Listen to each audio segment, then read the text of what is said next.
Hello, everyone, and welcome to episode 45 of the Social Liability Podcast, the podcast where we discuss those folks in our lives that violate the social contracts that we all agree to live by. I am your host, the Raspberries, with my co-host, the Buck Rundle, bringing you new and interesting stories from all points of this beautiful globe. If you're watching us live on our YouTube channel for this, we don't typically do it live, but we're doing it live this time. Give it a try. We did have some technical difficulties there at the beginning. Thanks for bearing with us. Buck, how you been this week? I have been fan-frickin-tastic, Raz. Fan-frickin-tastic. I hope I can reduce my own anxiety level right now, because since we're recording live, now I'm like worried that my dogs are going to kirk out or something, but whatever. I'm always worried that there's going to be kids knocking on the door. They always do. Can I have a piece of candy? Yeah, well, it is what it is. That's why we're just trying it out. But no, my week's been good, man. Shit, I don't even remember where I went. Well, I went somewhere and I had an okay time. With out at work this week, if someone gets put on like a light duty or something, typically I find some place for them to work. Well, I had somebody go on light duty this week, and I took it upon myself. So you know what? I'm going to be a little greedy about this. I need my offices painted. So my entire department got painted. So my offices look brand spanking new. And we're taking an old office, turning it into a break room. So as soon as the podcast is over, I'm going to go check on that. But I wasn't going to just tell this guy, hey, you're going to go forth and give you back-breaking labor. I spent all week painting and running back and forth to my phone and my computer. And it has just been an exhausting week. And then to combine everything, I was teaching at the Pro Wrestling Academy I've been going to last night. I woke up this morning, I could barely freaking move. And I realized how out of shape and old I actually am getting. Well, I don't think you're old, Raz. I just don't. I think you're experienced. Seasoned, if they will. That's you can't put a finer point on it, man. I mean, like, you make it so far in life, and you just get to sit back and go, "Yep, got my anniversary medal." That's all I'm in it for. Well, I think just everything's redistributing on me right now. Like, everything is going to the midsection, and the hair's coming off the top, and it's coming out the ears. Yeah, I'm getting old. I know it. And I think you're man. I just started growing hair on my freaking chin, and you're complaining about losing hair on your head. We're like 2 weeks apart in age. Well, let's get to the news at hand, and we got some really bizarre ones this week, Buck, let me tell you. This is being reported by News 7 Miami. Over 100 guests forced out of their Orlando area hotel as it abruptly closes. Have you heard about this yet? Only from the little blurbs that we got from our submissions, But again, I can't click on the article and read it, so I've only seen the headline. Well, there's a couple YouTubers that I watch that are attorneys that they comment on interesting cases. And that's how I found this one. I immediately told Sadar, you got to find this article. And I haven't read the article yet, but I have heard from the legal side of this, and it's actually kind of funny. But just what would you think would cause 100 guests to get kicked out of a hotel? Drug related, I'm going to say. Just based on the nature of where it is. You said it's in Miami, Florida, right? Miami, Florida, during spring break, which is a very important factor in this. Ooh. So drugs might not be the number one go-to. I'm going to say spring break or hijinks. Gone awry. Well, you would be wrong. Guests and employees of the Central Florida Hotel got a rude awakening after finding they had to leave. More than 100 people who were staying at the Champions World Resort outside Orlando had to pack up their bags and leave on Friday after they were told that the hotel had been sold. Guests like Victoria Oquendo, I think, were not happy with the sudden announcement. Well, I should think not. She was like, "You guys have to pack your stuff and leave. You guys have until 4 o'clock. The property is sold. They didn't give us any notice or anything. That's not right." I had to add a little embellishment on there. Employees at the resort lost their jobs with very little notice. Champion's new owners shut off power to the hotel and forced everyone out, hoping to stay put. Guests will receive a refund. And that's actually a little bit of that last sentence, guests will receive a refund? Kinda. So I've been, I've been listening to the attorneys that are covering this. And this is hilarious. The hotel sold, and the next, like that day, they called the staff up and said, as of 4 o'clock, you're fired. You have, and before you leave, we need you to throw out all the guests. I mean, yeah. I'd have just walked. Oh yeah, absolutely. I'd have been like, whoa. You want to literally send me in to get, like, shoot the messenger shot, and you're gonna fire me at the same? No, I'm not even gonna lock the doors on the way out, pal. Yeah, I'm gonna leave the keys on the desk. Goodbye. And I might take the computer with me. Yeah. So you and I used to live in a town that had a Shoney's. Do you remember the Shoney's? Oh my God, I hated that freaking place. Yes, I hated the Shoney's too. But did you remember when that Shoney's closed, how that went down? I don't remember how it went down, but I remember the employees showed up first thing in the morning, and there was a note on the door saying that the location had been closed and everyone is terminated. They didn't even freaking tell them. They just put a note on the door and changed the locks. Yeah. Yeah. Yeah, that's a very unique style of messed up there, Raz. It is. Now, another point on this. You and I have both dealt with buying and selling property. It's been a while, but I do remember that when I was buying my house and selling my house, it took a couple of days. Yeah, like there was writing on the wall. Yeah, like I had plenty of time to get a strategy together, and so I can't imagine that commercial property, especially high value commercial property, is any faster. So people knew this was coming. They just chose not to tell the employees, and they also didn't bother to maybe not take any freaking bookings.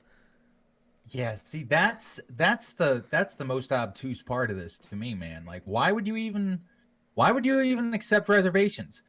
Like you said, you can't go to a grocery store and buy a freaking house. It takes more than one day. It just does. And they said in the article that about more than 100 people. Now, most of those were multiple people in single rooms. So it's actually about 50 or 60 rooms that were booked. This is not a huge hotel. But they're very expensive rooms because this was occurring during spring break.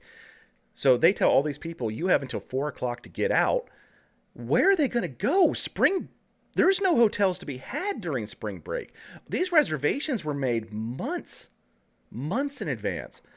There's one family of 15 people that literally were just told, okay, get out. And they still had 4 days until their flights home. And where'd they going to go?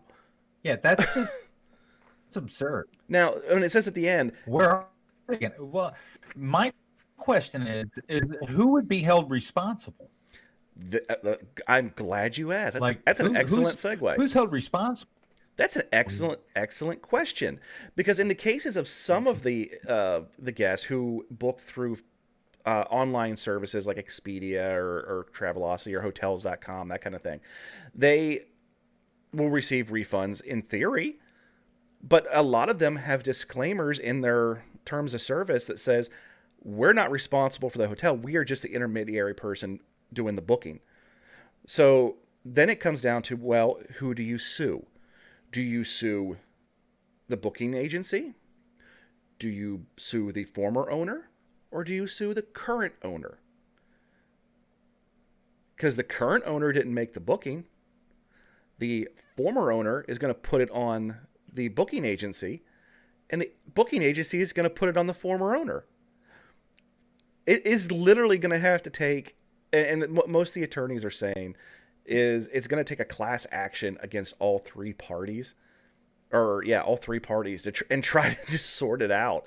Now, a lot of the booking, not all of them, but a lot of the booking agencies have already said that we're just going to refund it because they can just do a chargeback. But not all of them have, and the ones that booked directly with the former owner, well, now they can't even. They're like, well, what about our money back? And the current owner's like, well, you didn't make that deal with us. So it's right. It's a quagmire. Well, I mean, wouldn't I would it really seems that way, man. I would imagine that if they book directly with the former owner or the hotel, like, then they would be held responsible. But what if they're bankrupt? Well, I don't know. They must have just had an influx of cash. People are now out money. Yeah. So, but even if you are going to get a refund eventually, the term on there is eventually, because you're not going to get it today. So what do you do in the meantime? Now you're stuck in Miami. Obviously, you're not from there. You won't be staying at the hotel. You got nowhere to go because there's no hotels. And you don't have the money to try to do anything because you've spent all your money on the hotel. So what do you do? I mean, it's unconscionable. Not even that. You can't even make a National Lampoon's movie out of that. It's kind of unconscionable the way they did this. It really is. But yeah, you can't even be mad at the new owners because we don't know if they. I mean, obviously the new owner said they wanted everybody out, but they may have been told the hotel was closed. They don't know. I think there's a lot of guilty parties here. I just don't know who is the one that you actually point the finger at. I'm just glad that I'm not the one that needs to wade through that shit, Blizzard, and try to figure it out. That's all I'm happy for, buddy. Very well indeed. Okay, so now we're going to move over to Kansas. Suspect 23 leads Kansas cops a 100-mile-per-hour chase in stolen patrol car with his hands handcuffed behind his back. This is actually being reported out of the UK from the Daily Mail. When the UK starts reporting on stories that are happening in the United States, you know that this is the other countries laughing at us. Yeah. A handcuffed suspect led Kansas police on a 100-mile-per-hour chase in a stolen patrol car over the weekend. Kansas Highway Patrol identified the suspect as 23-year-old Joshua D. Swatsworth. Or Swatwout. Come on, usually the guys from Florida are easy to pronounce. He's out of Naples, Florida. In a statement to KHP, said an officer was transporting Swats out to a detention facility around noon on Saturday after he had been arrested following a pursuit that involved a stolen vehicle. The trooper then witnessed a motorcycle crash on Highway 25 near Atwood, Kansas, and stopped to render aid. Authorities said while the trooper was assisting the crash victim, Swatout gained control of the officer's patrol car and drove off at a high rate of speed. Other KHP troops and local units that pursued the patrol car on K25 and onto Interstate 70. About 30 minutes later, the vehicle came to a stop at milepost 31 near Edison, Kansas, after the patrol car ran out of fuel. Authorities said Swatout, who had still been handcuffed behind his back, fled on foot but was quickly apprehended. He was arrested and taken to Sherman County Jail without further incident. No one was injured during the incident, police said, adding that it was also no damage to the patrol car. Trooper Todd Heilman, a spokesman for KHB, told ABC News that he didn't ask Swatsworth how he operated the vehicle while being handcuffed. But Heilman said, at a high-speed pursuit driving instructor for 20 years, I can only assume he was using his knees.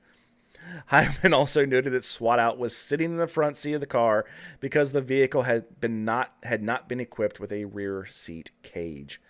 While speaking about the trooper stopping to help the motorcycle crash victim, Heilman told ABC, "We don't normally do that, but this trooper saw the accident occur right in front of him, and it was in a rural area. Being trained as a highway patrol trooper, is ingrained to you that you need to help. Okie doke. Let's take that from the beginning. Okay. Yeah.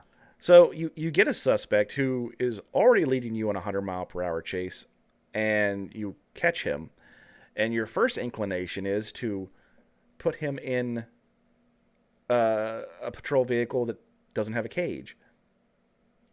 Brilliant. That's a brilliant one. Brilliant. The guy's already a forcible felon, and you're just going to say, hop in, dude, we're going for a ride. Furthermore, they even admit that he was put in the front seat. Why? Let's go back in time, Buck. If you're transporting a suspect and you are by yourself, where do you put said suspect? In the rear of the vehicle, in the back seat. Where at? In the back seat? In the back passenger side. Back passenger side.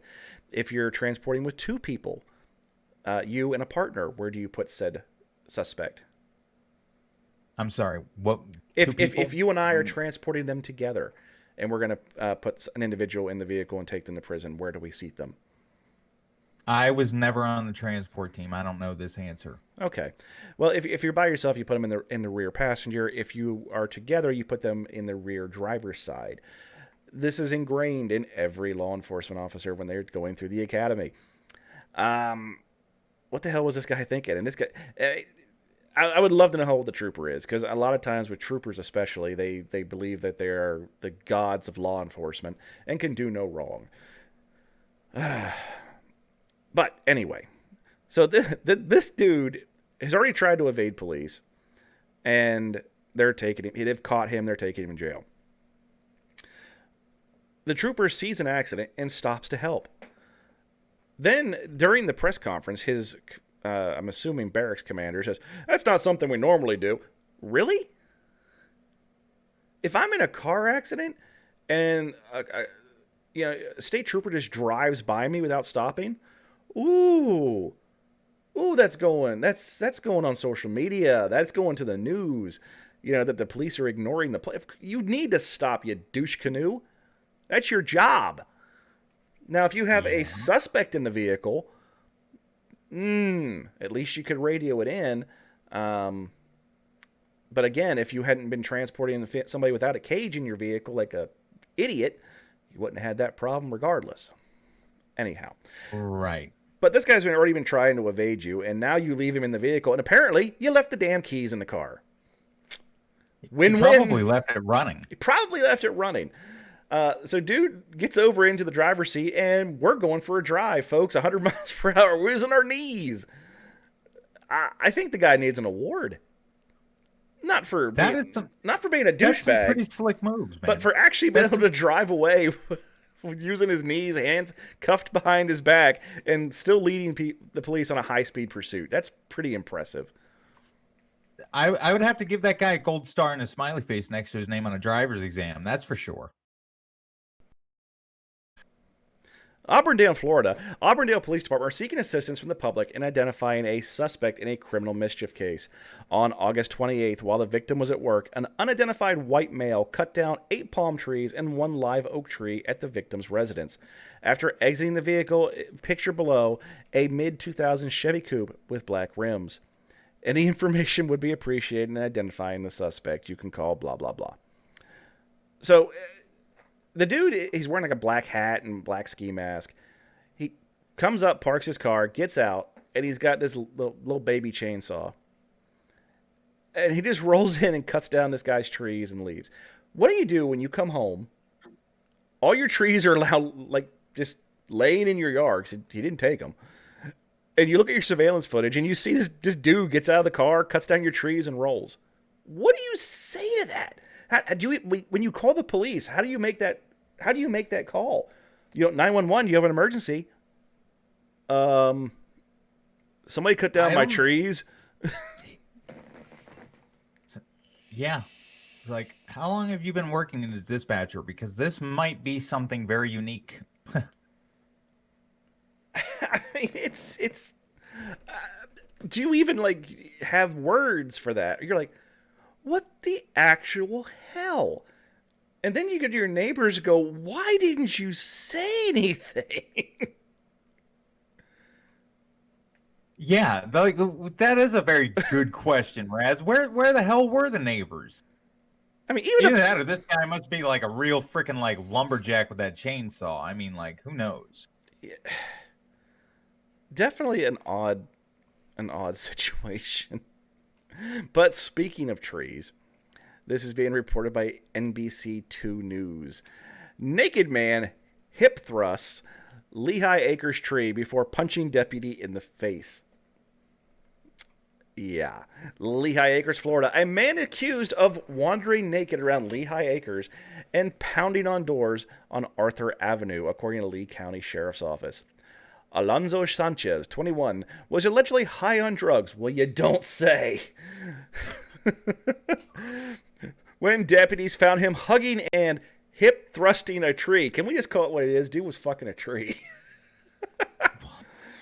Before they arrived on scene, a car had to swerve to keep from hitting Sanchez as he ran into the streets. When deputies tried to apprehend him, Sanchez punched one of them in the face. Deputies finally handcuffed him and took him to Lehigh Acres Regional Hospital because of the drugs in his system.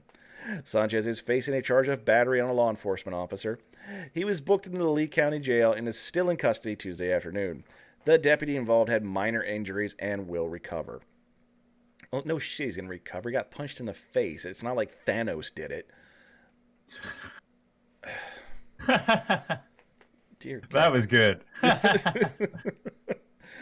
So, I think we may have a correlation here with the guy from Polk County. Maybe this is the tree the guy was fucking. He just had to get rid of it because he couldn't stand to look at it anymore. Or maybe he's trying to get rid. Maybe it was Alonzo Sanchez getting rid of the evidence. You can't prove I humped that tree. Yeah, there's no tree. Oh, God. You know, I just seriously concocted like a whole black market tree purchasing ring in my whole head right now, and it played out epically. I wish I had like a live stream recorder in my imagination sometimes, because that, I mean, like, there's just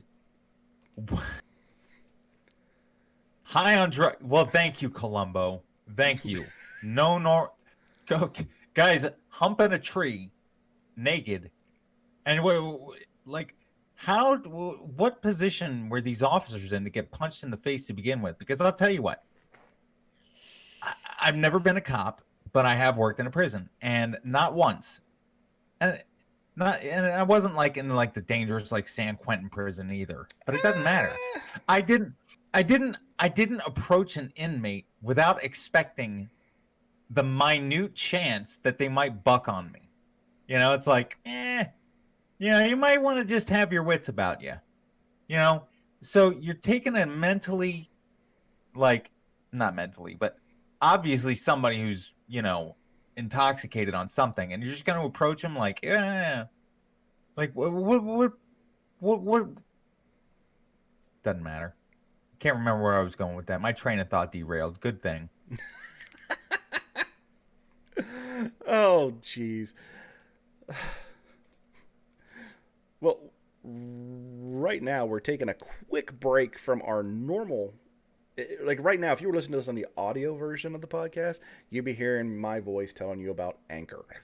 I'm not doing that. I am going to ask that you do subscribe, hit like, hit that notification bell so you know when we go live or post new videos, which we do every single week. Not just the Social Liability Podcast, but other series like Buck's personal series, Better Than Bad. I do some of my live streams that I do on Twitch. I post the VODs on here as well. They're edited down for content. And I'm actually going to start doing some stuff with, well, I'm not even going to say it. Let's leave it as a surprise. But that being said, we're going to jump right back into it with the second half of the Social Liability Podcast. All right, Buck, let's go on over to the timesnownews.com. This is a different one. Woman finds out her son's bride is her long-lost daughter on their wedding day. Ooh. A Chinese woman was surprised when she discovered on her son's wedding day that the bride was actually her long-lost daughter. A woman attending her son's wedding was left in tears after she identified the bride as her long-lost daughter. Can we quit saying long-lost? God. The incident happened in Shuzhou, I can't pronounce the name of the province, I'm sorry, in China on March 31st. The mother-in-law noticed a birthmark on her new daughter-in-law's hand, which was similar to one that she was on her lost daughter's hand. At least it wasn't long lost. After spotting the birthmark, the woman approached the bride's parents and asked if she be adopted over 20 years ago. The bride's family was baffled by the question as it had been a secret. However, they went on to reveal that they had found a baby girl by the roadside several years ago, whom they brought up as their own daughter. On hearing the story, the bride burst into tears. She wanted to know more about her biological parents. She described the moment of the meeting of her biological mother as happier than the wedding day itself. But the story didn't end there. There was more to come. The bride was now concerned about marrying her elder brother. However, the mother-in-law revealed there would be no objection to their marriage as the groom was also adopted. The mother had adopted a boy after losing all hope of finding her missing daughter. She had searched for her for years, but in vain. She said that there would be no problem in their marriage as they were not biological siblings. The bride was revealed to have known this, and the couple completed their wedding rituals. The wedding guests gave the family their best wishes on their doubly joyous day. Well, I gotta give a little slow clap to that one.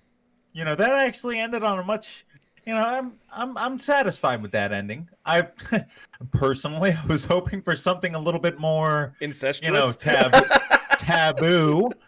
You know, that would have really put like dabbled the comedic icing, you know, or put the cherry on top of the comedy cake, you know. But whatever. You know, but first off, what in the damn universe? Like, we're talking China here. There are 1.8 billion people there. And what are the mathematical odds?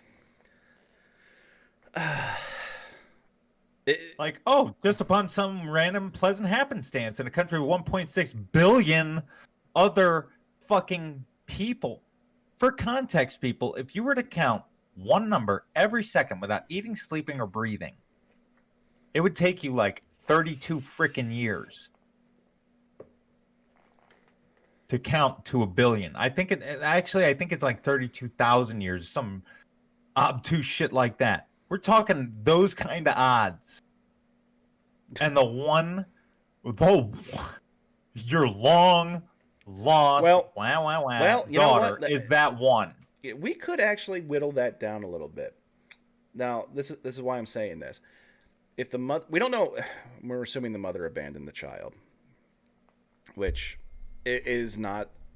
We can boo-hoo on that all we want. We will not, though, because culturally it's very different than what we were used to in the West. So don't get hung up on that fact. But they're not going to go across country to abandon the child. They're going to do it maybe the next town over.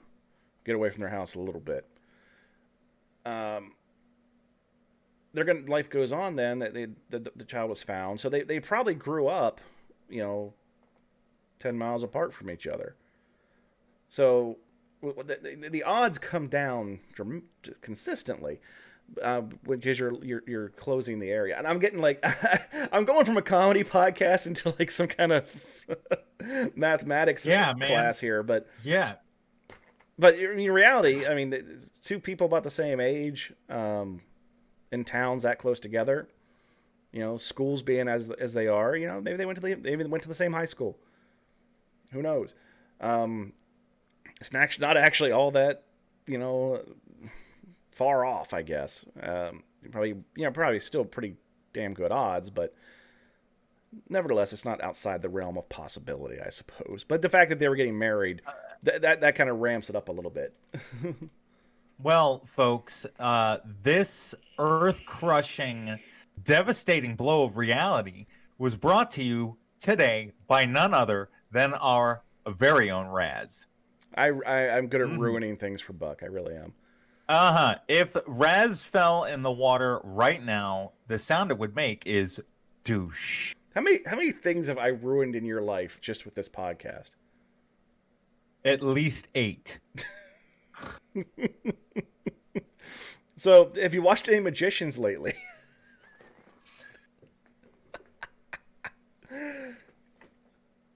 You ruin magic for me. I kill what you love. Would you like a Mountain Dew? No, my children are the ones who suffered that earth-shattering little sprinkle of reality. Mountain Dew is orange juice, folks. Yep, that's that. My children were the victims of a secondhand douchebaggery. Thanks to that one. Yes. I think that instance you called me the screen door on the submarine of life. Yes. Yes. If the SS Buck Grundle were to sail out of whatever fucking harbor, it would be equipped with his very own screen door, embossed with Raz right over top of it. Well, our next story is reported by the Associated Press. University of Kentucky mistakenly sends out 500,000 acceptance letters. Yeah. Now. Ooh. Yeah. So, I didn't go to college traditionally. I did all mine online. So, I went and applied and was pretty much told, we'll send you your acceptance letter in the mail. Right. But there are people out there who, that you apply for several colleges with the idea like, well, I'm not sure which one's going to get accepted into. I'm not going to get accepted in all of them, so I'm going to apply to 5 or 6 and then see which ones call. Right. And you make life's decisions based on that. And you turn down, letters from other colleges because I got this one. I'm going to the University of Kentucky. Well, the University of Kentucky mistakenly sent out acceptance letters to 500,000 high school seniors for a program that usually accepts about 36 students a year. Oh. Yeah. The school followed up with another email less than 24 hours later and apologized for its mistake, citing a technical issue. Please tell me this is an IT program. Please tell me this is an IT program. That's what I got. It's got to be. It would make me so happy. Only a handful of those on the prospect list had been admitted to UK, University of Kentucky. The vast majority had not, nor had the vast majority of those students expressed an interest in the program. Nevertheless, we regret the communication error and have sent correspondence to all of those that had been contacted, offering our apologies. The acceptance was for this fall in a clinical leadership and management program in the College of Health Sciences. Damn! God, I was really hoping that was an IT program. Or just anything STEM related too would have been great.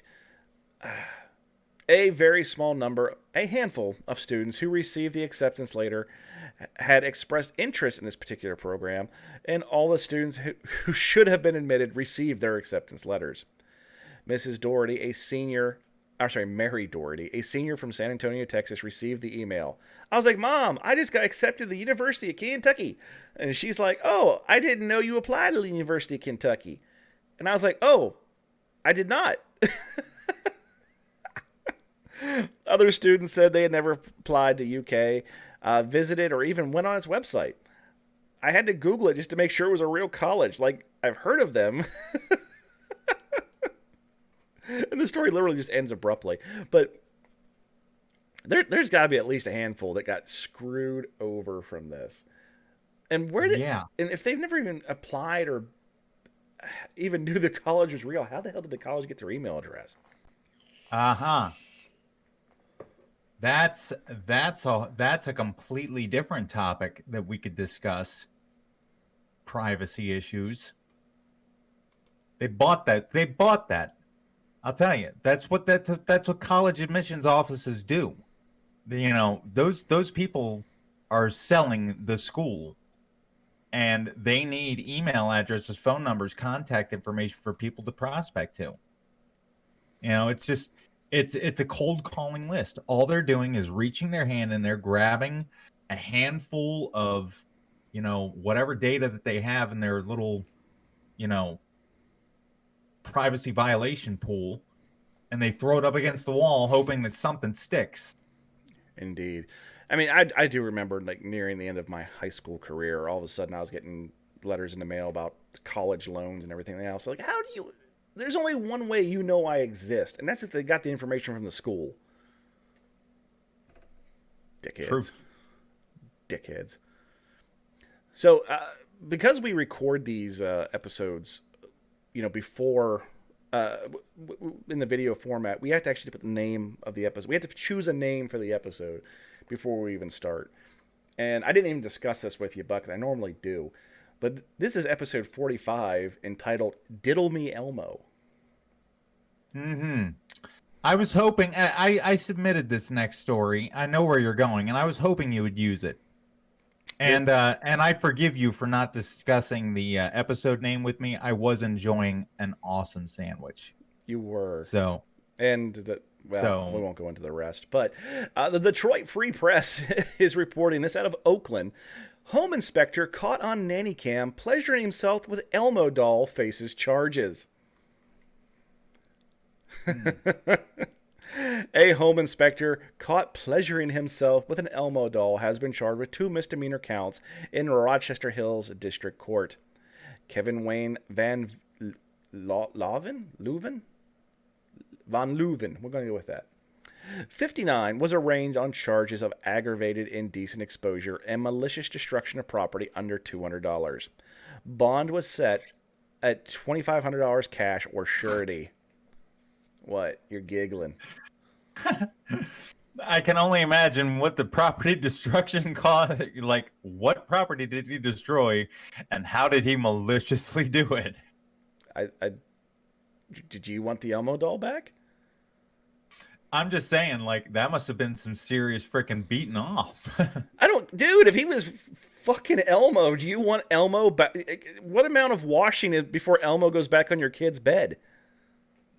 I'm just saying he must have been doing it pretty violently if they're going to categorize it as malicious destruction of property. The charges stem from a March 12th incident in Oxford Township when homeowners asked to have their property inspected at the request of buyers. A nursery cam detected movement, the news release said, as the 22-year-old homeowner checked her phone and caught Van Leuven in the act. In the act.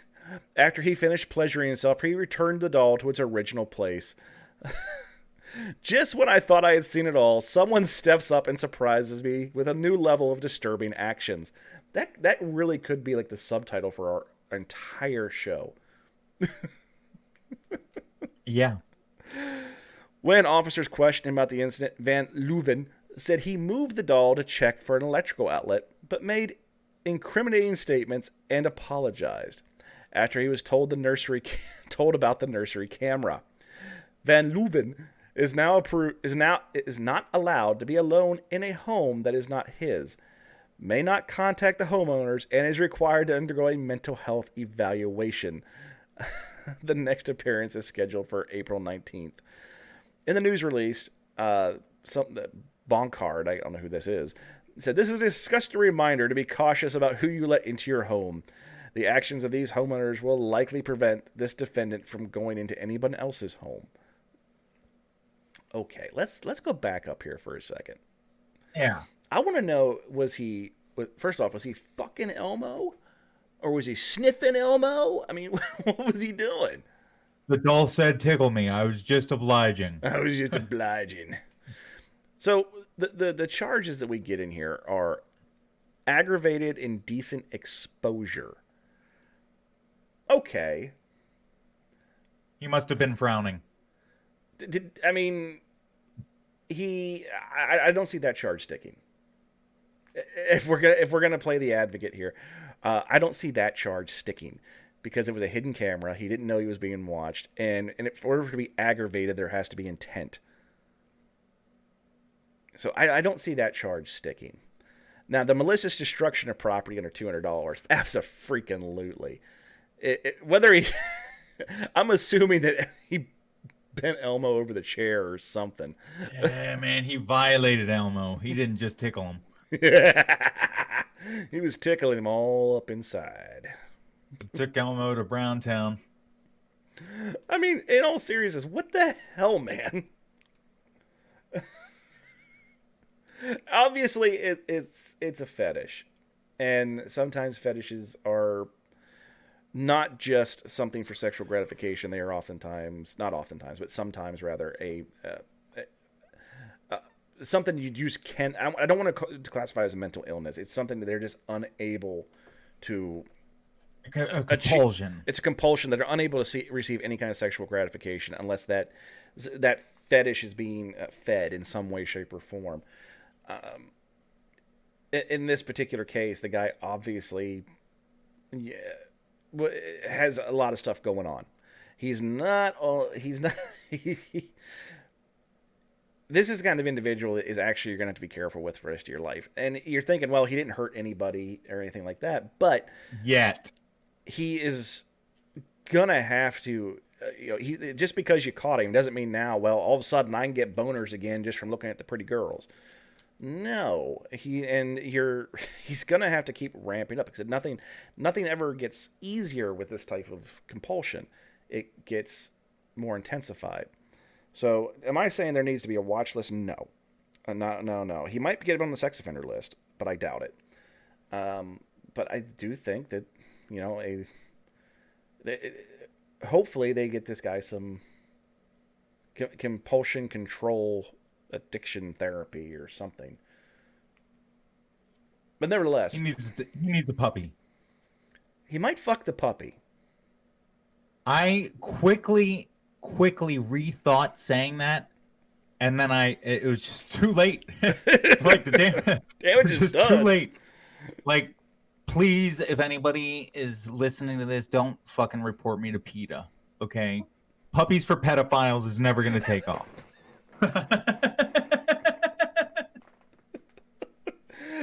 That's gonna be our new charity foundation, Puppies for Pedos.